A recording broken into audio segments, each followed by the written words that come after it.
அவங்க 2021 மே மாசத்துல ஆட்சி மாறிச்சு, திமுக ஆட்சி வந்தது.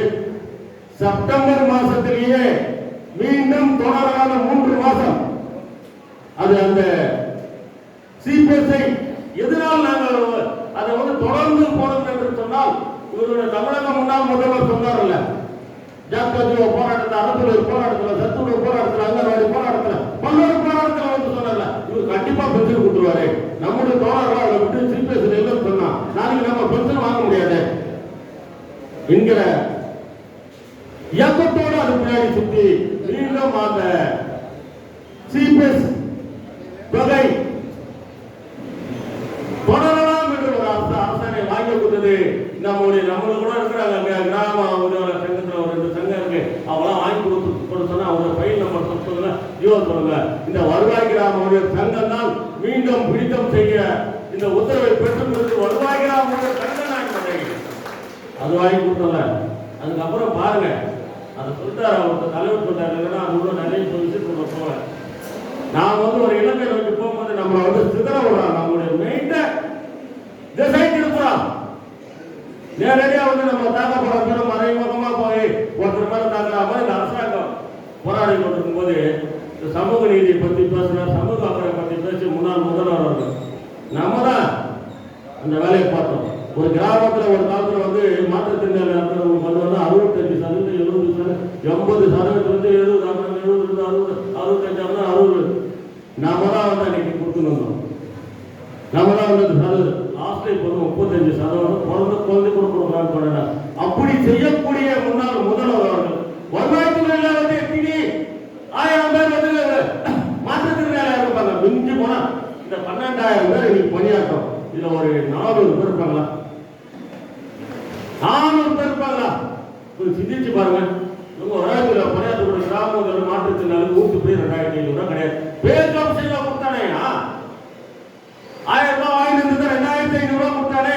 7வது பேர் கமிஷன்ல 17/10/2017 அதை நிறுத்தத்துக்கு உங்களுக்கு என்ன அதிகாரம் இருக்கு கேட்டா, எங்களுடைய பெரிய பேர் கமிஷன் என்றான். பேர் கமிஷன் கொடுத்தாங்க, பூர்த்திப்படி நிறுத்திட்டாங்க.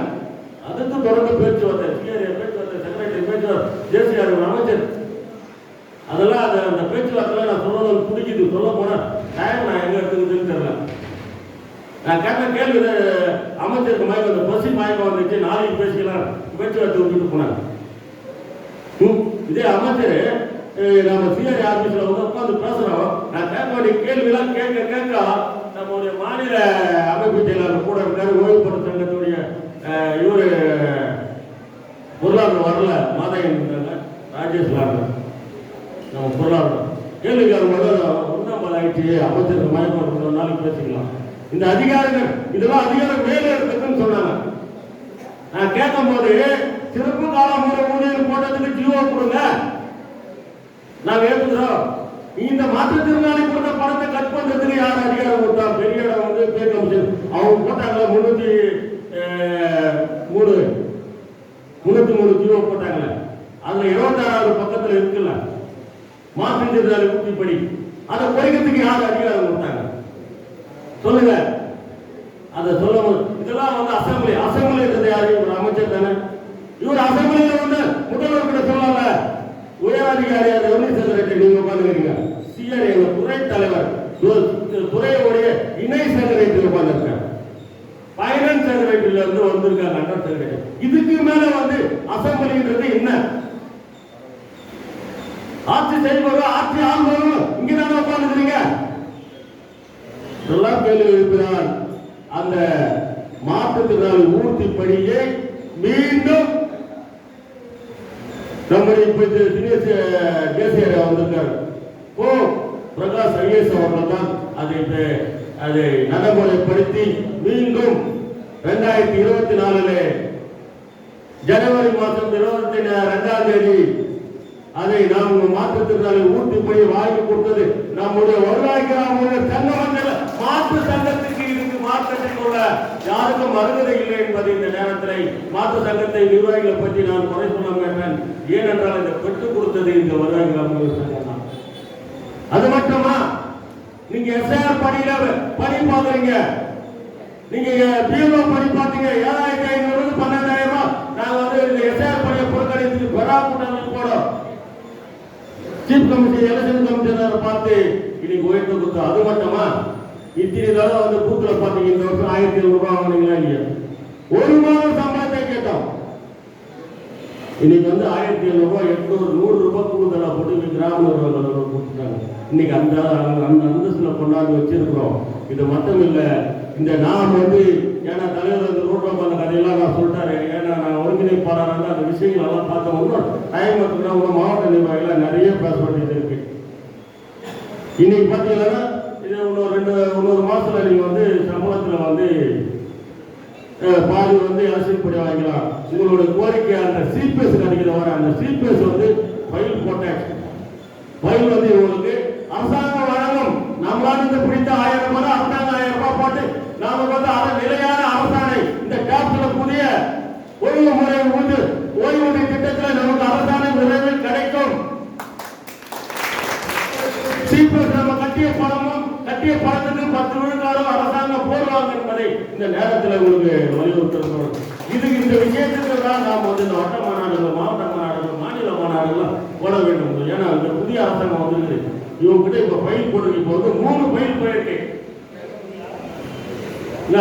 இளைஞர் உதவியாளர், தட்டாட்சர் இதெல்லாம் போடலாம் ஃபைல் போயிருக்கு. சிபிஎஸ்க்கு போயிருக்கு. ஃபைல் வந்து நீங்க தலைமைச் செயலர் இந்த புது அரசாங்கத்துக்கிட்ட தொடர்ந்து அவங்க மாதிரி கூட்ட எடுத்து வந்து மாற்றி சங்கம் நாங்கள் போட மாட்டோம். நாங்கள் 10ஆம் தேதி 10/6 போனோம்னு சொன்னா அன்னைக்கு அமைச்சர் பார்க்க முடியல. சிஆர்ஏ பார்த்தோம், செக்ரட்டரி பார்த்தோம், ஜேஆரை பார்த்தோம். அதை மட்டும் தான் வந்து நாங்கள் பதிவிடுவோம். அன்னைக்கு அமைச்சரை பார்க்க முடியல. 16/6 அமைச்சரை பார்க்கிறோம். அமைச்சர் வந்து செஞ்சு தரேன்னு சொன்னாரு. திடீர்னு மீண்டும் போன மாசம் 16/7 போய் பார்த்துருக்கிறோம். நம்மளுக்கு கோப்பு 3 கோப்பு வந்து தலைமைச் செயலர் முயற்சி, இன்னொரு 2 கோப்பு போகுது. வரையறுக்கிற காலமுறை ஊதியத்துக்கு தான் வந்து காலதாமதம் கேட்டிருக்காங்க. நிதிநிலை சரியான அமைச்சர் அவர்களுக்கு வந்து உங்களுடைய ஃபைலு நல்லாவே இருக்கு, நல்லாவே போயிட்டு இருக்கு. இந்த ஒண்ணு வச்சு இருக்கு. இதையும் விரைவில் நாங்கள் சரி செஞ்சவரை பண்ணித்தரேன்னு சொல்லியிருக்காங்க. நான் வந்து எடுத்தவொடனே இந்த போராட்டத்துக்கு போக முடியாது. சில தோழர்கள் வந்து கன்னியாகுமரி மாவட்டத்திலையும் திருப்பூர் மாவட்டத்திலையும் வேலூர் மாவட்டத்திலிருந்து பல்வேறு பதவிகளை போட்டார்கள். ரொம்ப வந்து எங்களுக்கு கள்ளக்குறிச்சி மாவட்டத்தில் ஒரு முதுகெலும்பு இல்லாதவர்கள் இவர்கள் அடுத்த கொடை நேரில் தான் வாழ்றவங்க. இன்னொரு சங்கத்தை சார்ந்த கொல்லப்புறத்திலிருந்து பேப்பர் வாங்கி வந்தாங்க. இப்படிலாம் விமர்சனம் பண்ணாங்க. நாங்கள் கொல்லப்புறத்தில் வாங்கி வந்தாலும் அவங்க சொல்வதாக இது கட்டம். நாங்கள் கொல்லப்புறமாக ஏன்னா இந்த அரசாங்கத்தை பற்றி கொடுங்கோல் அரசாங்கம் என்பது 99 பார்க்கிறேன். 23 நாள் தலைவர் அவர்கள் ஜெயில. அதே மாதிரி அந்த அரசாங்கம் எந்த அரசாங்கம்? கடந்த அரசாங்கம் அந்த உதயசூரியன் என்ற சின்னத்தை உதயசந்திரன் என்ற அந்த நிதி செயலாளர் தான் இன்னைக்கு அவங்க வீட்டுக்கு போக வேண்டியது காரணமே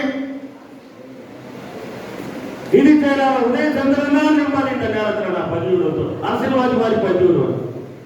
ஏன்னா அதே முதல்வர்கிட்ட இருக்கு. எவ்வளோங்க ஊட்டியில போய் முதல்வர் பார்க்குறேன். 7/3 போய் போன வருஷம் 7/3 25 போய் முதல்வர்கிட்ட